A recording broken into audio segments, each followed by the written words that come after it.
তারেক রহমান খালি ধরা গেতেছেন। তারেক রহমান যদি নিজে নিজে বুঝে কথা বলে তাহলে নিজের বেকুবিতে ধরা গেতেছেন, আর যদি উনি কারো বুদ্ধি শূন্য কথা বলেন তাহলে উনারা গাড্ডায় ফেলতেছে তার আশেপাশের লোকেরা।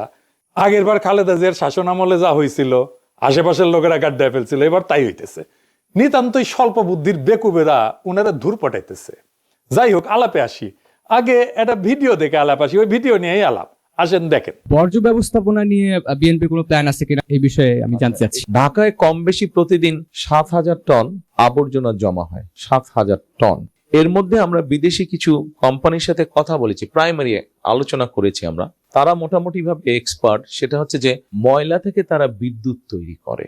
আমরা তাদেরকে দিয়ে বলানোর চেষ্টা করছি, তাদের সাথে কথা বলছি আমরা প্রাইমারি লেভেলে, আমরা আমাদের লেভেলে কথা বলেছি তাদের সাথে যে তোমরা ময়লা থেকে বিদ্যুৎটা কিভাবে করবে এবং তোমরা ময়লাটা নিজেটা কালেকশন করবে কিনা, অথবা কিভাবে কালেকশন করে নিয়ে এসে ময়লাটা, অর্থাৎ এই জন্য বললাম যে এখন যে ভাবে বিদ্যুৎটা উৎপাদিত হচ্ছে, আপনাকে আইদার ন্যাচারাল রিসোর্স গ্যাস ব্যবহার করতে হচ্ছে, গ্যাসটা এখানে আপনার ব্যবহার হয়ে যাচ্ছে, অথবা আপনাকে কোল ইম্পোর্ট করতে হচ্ছে, অথবা ফার্নেস অয়েল ইম্পোর্ট করতে হচ্ছে। তো যেই দুটো আপনাকে ইম্পোর্ট করতে হচ্ছে, গ্যাস হয়তো আমাদের নিজেদের এখনো আছে গ্যাস, সেটা আমরা ব্যবহার করছি, কিন্তু কোল বা ফার্নেস অয়েল এটা তো ডলার দিয়ে ইম্পোর্ট করছে। কিন্তু আমরা যদি ময়লা থেকে আমাদের যে আবর্জনা সারা দেশে, এটাকে যদি একটা সিস্টেমের পরিকল্পনার মধ্যে নিয়ে আসি এবং এটার থেকে যদি আমরা বিদ্যুৎটা উৎপাদন করতে পারি, তাহলে এটার বিদ্যুৎ উৎপাদনের র মেটেরিয়ালটা কি হচ্ছে? ময়লা, আবর্জনা। এবং এই আবর্জনাটা যেই কোম্পানিগুলা কিনে নিবে তারা তো টাকা দিয়ে কিনছে, ডলার দিয়ে কিনছে না। সো দ্যাট আমরা ওইখানে কিছু হলে আমাদের ডলার আমরা সেভ করতে, বৈদেশিক মুদ্রা আমরা সেভ করতে পারি। আমরা এইভাবে বিষয়টি পরিকল্পনা করছি। দেখেছেন, একজন তরুণ প্রশ্ন করিচ্ছে বর্জ্য ব্যবস্থাপনায় বিএনপির পরিকল্পনা কি? আচ্ছা আচ্ছা, বলেন তো, এটা একটা তরুণের জন্য স্বাভাবিক প্রশ্ন। আর যেই মানুষটা দেশের প্রাইম মিনিস্টার হওয়ার রেসে আছে, তারে করার মতো প্রশ্ন এটা। একজন তরুণ জিজ্ঞেস করবে তার জীবনের সংকট, সম্ভাবনা, স্বপ্ন নিয়ে। তরুণদের নেতৃত্ব নিয়ে আসার কি পরিকল্পনা আছে, ওদের চাকরি ক্যারিয়ার কি হবে, বিদেশে এক্সচেঞ্জ প্রোগ্রামে যাইতে পারবে কিনা লেখাপড়ার জন্য, স্কলারশিপ পাবে কিনা, তরুণ উদ্যোক্তাদের নিয়ে কি পরিকল্পনা, আমাদের ট্রেনিং দিবেন কিনা। আর ওই বয়সে তো সে প্রেম করবে, গান গাইবে, ঘুরবে, বেড়াবে, সাঁতরায় পদ্মা পার হবে, সারা রাত আড্ডা দেবে, বৃষ্টির মধ্যে প্রেমিকার হাত ধরে ঘুরবে, ব্যাঞ্জো জাম্পিং করবে, দুনিয়া উল্টে দেওয়ার স্বপ্ন দেখবে। তা না বর্জ্য ব্যবস্থাপনা, ওর মাথাত বর্জ্য ঢুকিছে। হ্যাঁ, এটা শিখে দিছে বিএনপির কেউ, আমি শিওর। আর তারেক রহমানকে বলছে যে এটার উত্তর দিবেন, মানে দেখাবি তারেক রহমান কত জানে। দেখিছো ঢাকাত নিত্যদিন কত হাজার টন বর্জ্য উৎপাদিত হয়, সেটাও লিডারের মাথাত আছে। এটা একটা বানানো স্টেজ প্রশ্ন আর উত্তর। আপনারা আবার এইবার এখন শোনেন, শুনলে বুঝবেন যে এইটা বানানো একটা স্টেজড একটা প্রশ্ন এবং উত্তর। শোনেন। বর্জ্য ব্যবস্থাপনা নিয়ে বিএনপি কোনো প্ল্যান আছে কিনা এই বিষয়ে আমি জানতে চাচ্ছি। ঢাকায় কম বেশি প্রতিদিন 7,000 টন আবর্জনা জমা হয়, 7,000 টন। এর মধ্যে আমরা বিদেশি কিছু কোম্পানির সাথে কথা বলেছি, প্রাইমারি আলোচনা করেছি আমরা। তারা মোটামুটি ভাবে এক্সপার্ট, সেটা হচ্ছে যে ময়লা থেকে তারা বিদ্যুৎ তৈরি করে। আমরা তাদেরকে দিয়ে বলানোর চেষ্টা করছি, তাদের সাথে কথা বলছি আমরা প্রাইমারি লেভেলে, আমরা আমাদের লেভেলে কথা বলেছি তাদের সাথে যে তোমরা ময়লা থেকে বিদ্যুৎটা কিভাবে করবে এবং তোমরা ময়লাটা নিজেটা কালেকশন করবে কিনা, অথবা কিভাবে কালেকশন করে নিয়ে এসে ময়লাটা, অর্থাৎ এই জন্য বললাম যে এখন যে ভাবে বিদ্যুৎটা উৎপাদিত হচ্ছে, আপনাকে আইদার ন্যাচারাল রিসোর্স গ্যাস ব্যবহার করতে হচ্ছে, গ্যাসটা এখানে আপনার ব্যবহার হয়ে যাচ্ছে, অথবা আপনাকে কোল ইম্পোর্ট করতে হচ্ছে, অথবা ফার্নেস অয়েল ইম্পোর্ট করতে হচ্ছে। তো যেই দুটো আপনাকে ইম্পোর্ট করতে হচ্ছে, গ্যাস হয়তো আমাদের নিজেদের এখনো আছে গ্যাস, সেটা আমরা ব্যবহার করছি, কিন্তু কোল বা ফার্নেস অয়েল এটা তো ডলার দিয়ে ইম্পোর্ট করছে। কিন্তু আমরা যদি ময়লা থেকে আমাদের যে আবর্জনা সারা দেশে, এটাকে যদি একটা সিস্টেমের পরিকল্পনার মধ্যে নিয়ে আসি এবং এটার থেকে যদি আমরা বিদ্যুৎটা উৎপাদন করতে পারি, তাহলে এটার বিদ্যুৎ উৎপাদনের র মেটেরিয়ালটা কি হচ্ছে? ময়লা, আবর্জনা। এবং এই আবর্জনাটা যেই কোম্পানিগুলা কিনে নিবে তারা তো টাকা দিয়ে কিনছে, ডলার দিয়ে কিনছে না। সো দ্যাট আমরা ওইখানে কিছু হলে আমাদের ডলার আমরা সেভ করতে, বৈদেশিক মুদ্রা আমরা সেভ করতে পারি। আমরা এইভাবে বিষয়টি পরিকল্পনা করছি। বুঝবার পারছেন তো, এখানে তিনটা গুরুতর সমস্যা আছে তারেক রহমানের। হ্যাঁ, তারেক রহমানের, আমার ক্ষুদ্র ভ্রাতার ভগ্নীরা কবে, দাদা আপনি তো তারেক রহমানের সবকিছুই ধরিচ্ছেন, না ধরে উপায় কি? আওয়ামী লীগকে ফেরাবে, ইন্ডিয়ার সাথে সিস্টেম হয়ে গেছে বিএনপির, আমরা তো বসে থাকতে পারি না। যাই হোক, আসেন একে একে দেখি কি কি ঝামেলা করেছে তারেক রহমান নিজেই। প্রথম ঝামেলা, তারেক রহমানের স্টেটসম্যান বা রাষ্ট্রনায়ক তো দক্ষতা দেখাতে পারতেছেন না, এখানেও পারেন নাই। উনি মাইক্রো ম্যানেজমেন্ট করতেছেন, মানে বর্জ্য ব্যবস্থাপনা কি হবে সেটা নিয়ে ইনভলভ হইতেছেন। এটা তো রাষ্ট্রনায়কের ইনভলভ হওয়ার জায়গা না, এটা রাষ্ট্রনায়কের কাজই না। ডেটা রাষ্ট্রনায়ক মাথায় রাখে না, তথ্য রাষ্ট্রনায়ক মাথায় রাখে না। ঢাকায় প্রত্যেকদিন কত বর্জ্য উৎপাদন হয় সে ডেটা তো অবশ্যই একজন রাষ্ট্রনায়ক রাখবে না। 2 নম্বর হচ্ছে এই কাজটাও যে করতেছে, এই কাজটা যদি দক্ষতার সাথে করতেন উনি, তাহলে কথা ছিল যে না উনি বুঝেন ব্যাপারটা, বুঝে কথা বলছেন, পরিকল্পনাটা সলিড আছে। তা তো না, উনি বুঝেছেন আদা, ভুল বুঝতেছেন পুরাটা। আর এই কাজটা উনি করতেই পারবেন না, একেবারেই পারবেন না। বুঝায় বলি আসেন, উনি যে একেবারে বুঝেননি ব্যাপারটা, এটা আসেন আমরা বুঝে দেখি। বর্জ্য দিয়ে বিদ্যুৎ উৎপাদন করে যে পশ্চিমা দুনিয়া, বর্জ্যকে কাঁচামাল ধরে নিয়ে না, মানে এটা বর্জ্য ব্যবস্থাপনার একটা পার্ট। বর্জ্য দিয়ে বিদ্যুৎ উৎপাদন করা, বিদ্যুৎ উৎপাদন সেকেন্ডারি, বর্জ্য ব্যবস্থাপনা প্রাইমারি। ভাত রাখতে গেলে যেমন মার হয়, তেমন একটা বিশেষ পদ্ধতিতে বর্জ্য ব্যবস্থাপনা করতে গেলে বিদ্যুৎ উৎপাদন করা হয়। হাঁকতে গেলে যেমন পেশাব বের হয়, ঠিক ওই রকম আপনি হাঁকতে গেছেন, পেশাব করতে যান নাই তো, কিন্তু পেশাব হয়। এইরকম বিদ্যুৎ হয়, এটা আপনার আলাদা করে পরে পেশাব করতে হয় না। আপনার উদ্দেশ্য হাগা, পেশাব করা না। ঠিক তেমন বর্জ্য দিয়ে বিদ্যুৎ উৎপাদনের লক্ষ্য হইতেছে বর্জ্য ব্যবস্থাপনা, বিদ্যুৎ উৎপাদন না। বিদ্যুৎ তৈরি করা না, বিদ্যুৎ তৈরি হয়ে যায়। তারেক রহমান বলতেছেন কয়লা, ফার্নেস অয়েল যেমন বিদ্যুৎ বানানোর কাঁচামাল, তেমন কাঁচামাল বর্জ্য না, একেবারেই না। বর্জ্য দিয়ে বিদ্যুৎ উৎপাদন করতে গেলে যে কারখানা লাগবে তার খরচা অনেক বেশি। কত বেশি আমরা দেখব, বর্জ্য থেকে বিদ্যুৎ উৎপাদনের খরচাও কয়লার 2 গুণ, গ্যাসের প্রায় 3 গুণ, সৌর বিদ্যুতের 4 গুণ। 1 মেগাওয়াটের কারখানায় যদি বর্জ্য থেকে বিদ্যুৎ করতে হয় তাহলে $10 মিলিয়ন লাগে। তার মানে সবচেয়ে ছোট 10 মেগাওয়াটের যদি একটা প্ল্যান্ট করতে চাই তাহলে $100 মিলিয়ন লাগবে। কয়লায় যদি খুব আলট্রা সুপার ক্রিটিক্যাল টেকনোলজি, এটা মানে সবচেয়ে ভালো একদম, আমরা যদি একটা কারখানা বানাই তাতেও এর খরচা 1/3। বর্জ্য থেকে বিদ্যুতের যে কারখানা তার 1/3, 3 ভাগের 1 ভাগ। মানে এই যে বর্জ্য থেকে বিদ্যুৎ বানানো, এটা যে ধান্দা, আশেপাশের লোক ধান্দা করিছে, বুঝেছেন তো কি লেভেলের ধান্দা হবে, বুঝেছেন? সব সিস্টেম করে ফেলিছে, এটা থেকে ওনার লোকজন ধান্দা করবে। আর একটা সমস্যা টেকনিক্যাল, এটা বুঝে দেখি, কিন্তু এটা বুঝেছেন তো যে বর্জ্য দিয়া বিদ্যুৎ উৎপাদন করাটা এটা বর্জ্য ব্যবস্থাপনার একটা পার্ট। বিদ্যুৎ উৎপাদন করাটা প্রাইমারি কাজ না, বিদ্যুৎ সেকেন্ডারি কাজ, বর্জ্য ব্যবস্থাপনা প্রাইমারি কাজ। এবার টেকনিক্যাল সমস্যাটা একটু বুঝে দেখি। সব বর্জ্য থেকে বিদ্যুৎ হয় না। মানে বর্জ্য মানে কি কি, আমরা বর্জ্যের তালিকা একটু পরে দেখবো, আগে জেনে নেওয়া দরকার। বর্জ্য থেকে 2 রকম কারখানা করা যায় বিদ্যুৎ উৎপাদনে। 2 ধরনের বর্জ্য থেকে, যেগুলো পোড়ানো যায়, যেমন কাগজ, কার্ডবোর্ড ইত্যাদি।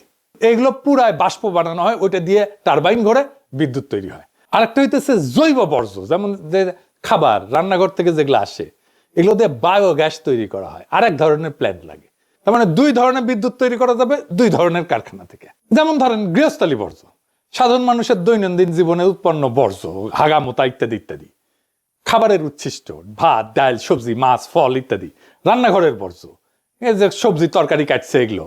কাগজ, কার্ডবোর্ড, প্লাস্টিক, পলিথিন, বোতল, কাপড়, পুরানো জামা, কাঁচ, বোতল, গ্লাস, তারপর ক্যান, টিন, ছাই, ধুলা, এগুলা বর্জ্য, গৃহস্থালী বর্জ্য। এগুলো জৈব অংশ দিয়া বায়োগ্যাস করা যায়। জৈব বর্জ্য যেগুলো, মানে যেগুলো পচনশীল, খাবারের উচ্ছিষ্ট, খাবারের বর্জ্য, সবজি, ফল, তারপরে মলমূত্র, কৃষির উচ্ছিষ্ট, খড়, গাছের পাতা ইত্যাদি ইত্যাদি। এইটা বিদ্যুৎ উৎপাদনের সবচেয়ে উপযোগী, এটা দিয়ে বায়োগ্যাস তৈরি করা হয়, তারপরে ওইটা দিয়ে বিদ্যুৎ উৎপাদন। তারপরে ধরেন কাগজ, প্লাস্টিক বর্জ্য, পেট বোতল, কার্ডবোর্ড, প্যাকেট, এই সমস্ত একটা প্রসেসের মধ্যে দিয়ে দহনযোগ্য করে নেওয়া হয়, তারপর এগুলো পোড়াইতে হয়, পোড়ায় বাষ্প তৈরি করা হয়, ওইটা দিয়ে টারবাইন ঘোরে বিদ্যুৎ তৈরি হয়। কাগজজাত বর্জ্য ধরেন খবরের কাগজ, কার্টুন, প্যাকেজিং বাক্স ইত্যাদি ইত্যাদি। এগুলোকে ফার্নেসের মধ্যে দিলেই কালে হবে না, এগুলোকে দহনযোগ্য করে নিতে হবে, শুকায় নিতে হয়, এটার মধ্যে যেন পানি টানি না থাকে, বুঝিসাও? আবার অনেক বর্জ্য আছে কিন্তু যেগুলো কোনোভাবে এটা দিয়ে কোনো কিছু করা যাবে না। যেমন ধরেন কনস্ট্রাকশনের যে বর্জ্য, ইট, বালু, সিমেন্ট, কংক্রিট, টাইলস, এই সমস্ত ভাঙা চোরা, এগুলো দিয়ে বিদ্যুৎ উৎপাদন করা যায় না। শিল্পের বর্জ্য আছে, ইন্ডাস্ট্রিয়াল ওয়েস্ট, কারখানা থেকে উৎপন্ন রাসায়নিক বর্জ্য, যেগুলো নদীতে ফেলে আর কি, দেখেছেন না, তেল, গ্রিজ, ধাতব স্ক্র্যাপ, এই সমস্ত, এগুলো বর্জ্য দিয়ে তো বিদ্যুৎ উৎপাদন করা যাবে না। তারপরে ধরেন একটা ইম্পর্টেন্ট বর্জ্য আছে যেটা পচনশীল, কিন্তু এটা আপনি কিছুই করতে পারবেন না, এটা হচ্ছে চিকিৎসা বর্জ্য, ক্লিনিক্যাল ওয়েস্ট। এটা সবচেয়ে ঝুঁকিপূর্ণ। ব্যবহৃত সিরিঞ্জ আছে, রক্তমাখা ব্যান্ডেজ, প্যাথোলজির বর্জ্য, রক্ত মলমূত্র কপ, ডায়াগনস্টিক সেন্টার থেকে যে সমস্ত জিনিস বাড়ায়, এক্সে ফিল্ম, এগুলোর প্যাকেট ট্যাকেট ইত্যাদি, মেয়াদ উত্তীর্ণ ওষুধ, এগুলো তো কিছুই করা যাবে না, এগুলো একদম পুড়ায় ফেলতে হয় আলাদা করে। ইলেকট্রনিক বর্জ্য আছে, যেমন ধরেন আপনার মোবাইল ফোন নষ্ট হয়ে গেছে, কম্পিউটার, টিভি, ব্যাটারি, এগুলো বর্জ্য দিয়ে তো বিদ্যুৎ উৎপাদন করা যায় না। তো আমাদের গৃহস্থালী বর্জ্য দিয়েও যদি আমরা বিদ্যুৎ উৎপাদন করতে যাই, তাহলে তো আমাদের আলাদা করতে হবে।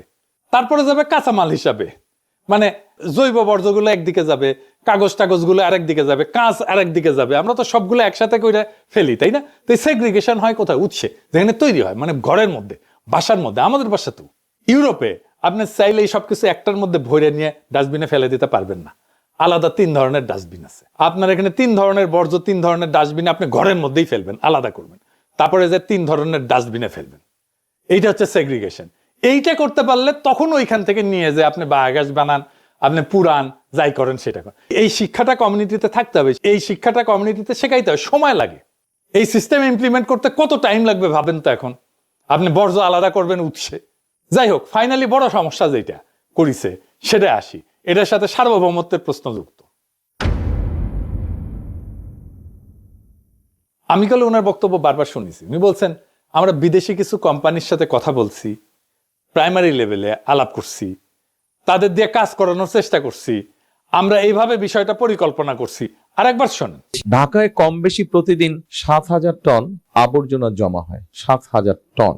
এর মধ্যে আমরা বিদেশি কিছু কোম্পানির সাথে কথা বলেছি, প্রাইমারি আলোচনা করেছি আমরা। তারা মোটামুটি ভাবে এক্সপার্ট, সেটা হচ্ছে যে ময়লা থেকে তারা বিদ্যুৎ তৈরি করে। আমরা তাদেরকে দিয়ে বলানোর চেষ্টা করছি, তাদের সাথে কথা বলছি আমরা প্রাইমারি লেভেলে, আমরা আমাদের লেভেলে কথা বলেছি তাদের সাথে, যে তোমরা ময়লা থেকে বিদ্যুৎটা কিভাবে করবে এবং তোমরা ময়লাটা নিজেটা কালেকশন করবে কিনা, অথবা কিভাবে কালেকশন করে নিয়ে এসে ময়লাটা। আমি কিন্তু কোনো একটা শব্দ নতুন করে যোগ করি নাই, কোনো শব্দ বাদও দেই নাই, কারণ এখানে শব্দই সাক্ষ্য। প্রশ্নটা খুবই সাধারণ। তারেক রহমান আপনারই জিজ্ঞেস করতেছে, আপনি কি নির্বাচিত? আপনি কি সোভারেন স্টেট? আপনি কি সার্বভৌম রাষ্ট্রকে প্রতিনিধিত্ব করেন? আপনি শপথ নিছেন? আপনাকে কি সংবিধানে অধিকার দিচ্ছে রাষ্ট্রের হয়ে বিদেশি প্রতিষ্ঠানের সাথে রাষ্ট্রীয় প্রকল্প নিয়ে কথা বলার ক্ষমতা দিচ্ছে? এর উত্তর না। তাহলে প্রশ্ন, কোন পরিচয়ে আপনি আলাপটা করলেন, আর কোন বৈধতায় সেটা জনসভায় ঘোষণা করলেন? এটা তো কোনো ব্যবসায়িক আলাপ না। বিদেশি প্রতিষ্ঠানের সাথে রাষ্ট্রীয় প্রকল্প নিয়ে কথা বলা মানে ডিপ্লোমেসি, কূটনীতি। ডিপ্লোমেসি কার কাজ? রাষ্ট্রের। ডিপ্লোমেসি করে নির্বাচিত সরকার সাংবিধানিকভাবে দায়িত্বপ্রাপ্ত হইয়া। আপনি ক্ষমতা প্রার্থী, ক্ষমতার অ্যাসপিরেন্ট, এরা এই ডিপ্লোমেসি করে না। কারণ বিদেশি প্রতিষ্ঠান তো এই কথাবার্তা শুনবে কিভাবে? শুনে মনে করবে যে এই ব্যক্তি রাষ্ট্রের হয়ে কথা বলতেছে। এটা বিপদ। এখানে আর দল নাই, ব্যক্তি নাই, এখানে শুরু হয় ইমপারসোনেশন, মানে রাষ্ট্র সেজে অভিনয় করা। আপনি রাষ্ট্র সেজে অভিনয় করছেন বিদেশি প্রতিষ্ঠানের সাথে। আপনি যদি বলতেন আমি ভাবতেছি বা আমি করতে চাই, এটা আমার ভীষণ, তা কিন্তু বলেন না। উনি বলছেন কথা বলছি, আলোচনা করছি, পরিকল্পনা করছি। উনি আলোচনা করে ফেলছেন অলরেডি, তাদের দিয়ে করানোর চেষ্টা করছি, এই কথা বলছে। এই ভাষা ভবিষ্যতের না, এই ভাষা এমন যে মনে হইতেছে উনি রাষ্ট্রের হয়ে কাজ করতেছেন, চলমান রাষ্ট্রের কার্যকলাপের ভাষা। মানে উনি ডিফেক্টো প্রাইম মিনিস্টার হয়ে গেছেন, বাস্তবে কার্যকর রাষ্ট্রীয় আচরণ করতেছেন উনি। কিন্তু ওনার আইনগত ক্ষমতাই নাই, আইনে ওনার হাতে ক্ষমতা আসেনি, কিন্তু আচরণে ওনার ক্ষমতা চালু হয়ে গেছে। এই ফাঁকটার নাম শ্যাডো স্টেট ক্রাফট, ছায়া রাষ্ট্র চর্চা, রাষ্ট্রবিজ্ঞানের ভাষায়। আইনগত ক্ষমতা ছাড়া ক্ষমতার বাস্তব প্রয়োগ, আপনি এটাই করতেছেন। আর এইটার রাস্তা খুলে দিয়েছে প্রফেসর ইউনূস। এই আর্মি টার্মি এইরকম প্রোটেকশন দিয়ে, রাষ্ট্রীয় প্রোটোকল দিয়ে ওনারা এই কাজটা করে দিছে।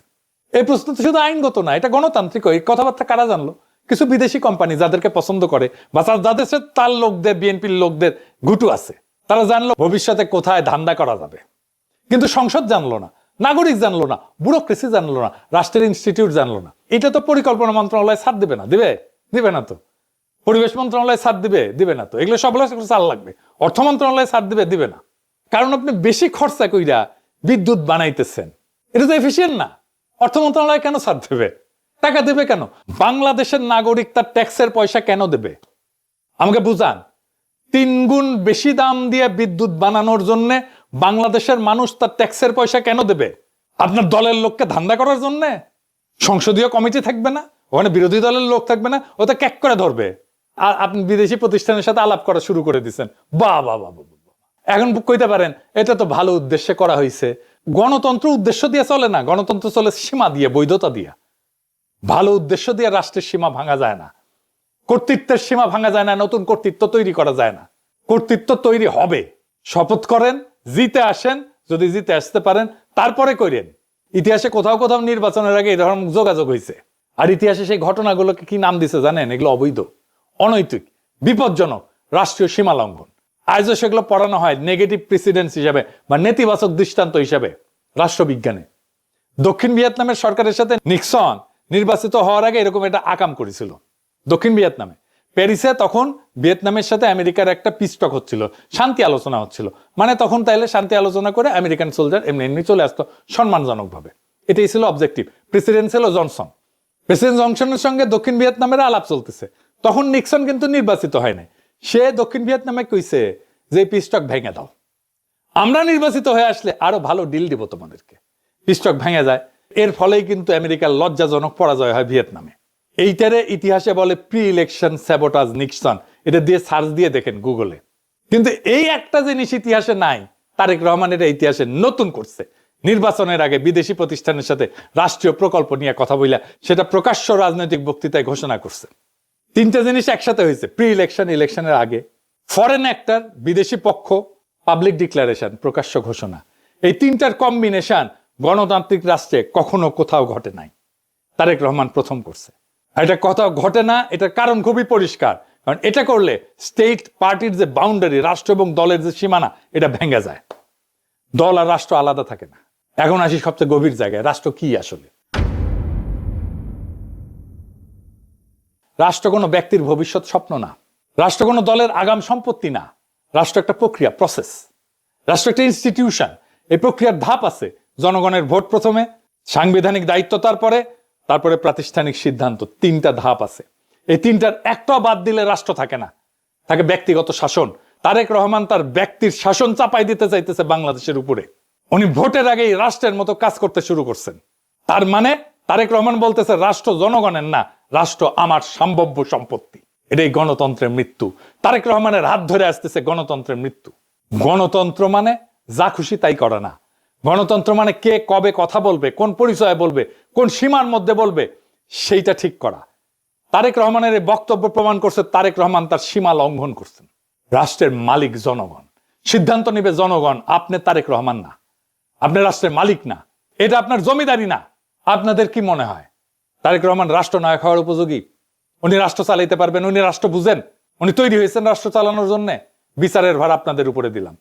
24-এর বর্ষা বিপ্লব নিয়ে ওনার কোনো আলাপ নাই, কোনো আলাপ নাই। হাসিনা নিয়ে কোনো আলাপ নাই, আওয়ামী লীগ নিয়ে কোনো আলাপ নাই, ফ্যাসিবাদ নিয়ে কোনো আলাপ নাই। তাহলে কেন তো মানুষ রক্ত দিল? সে আলাপ আছে? নাই। মানুষ অন্তরের কোন আগুনে জ্বলা প্রাণ দিতে দ্বিধা করেনি 24-এ, সেটা নিয়ে কোনো আত্ম অনুসন্ধান নাই বিএনপির। আমরা কি এইভাবে বর্ষা বিপ্লবের আকাঙ্ক্ষার কবর দিয়ে দেব? আমরা কি তারেক রহমানকে আর বিএনপিকে ক্ষমতায় আনার জন্য লড়াই করছিলাম? আমাদের বাচ্চারা অকাতরে প্রাণ দিছিল, রক্তে ভাসায় দিছিলাম। রক্তের দাগ কিন্তু এখনো শুকায় নাই। কিন্তু তারেক রহমানের বক্তৃতায় তার কোনো ছাপ নাই। আমরা ওই লড়াই করিনি তারেক রহমান আর বিএনপিকে ক্ষমতায় এনে বসাবো। আমরা তাদের হাতে রাষ্ট্রকে দেব না, কোনোভাবেই দেব না যারা জুলাইকে বিশ্বাস করে না। আমরা তাদের হাতে রাষ্ট্রকে দেব না, কোনোভাবেই দেব না যারা জুলাইকে ধারণ করে না, জুলাইয়ের চেতনাকে যারা ধারণ করে না। আর এই সিদ্ধান্ত নিতে হবে আগামী 12ই ফেব্রুয়ারিতে। আপনার স্বপ্ন, আপনার মর্যাদা, আপনার ভবিষ্যৎকে লুট হয়ে যাইতে দিয়েন না। খোদা তাআলা আমাদের এই নিয়তকে যেন কবুল করেন। ইনকিলাব জিন্দাবাদ।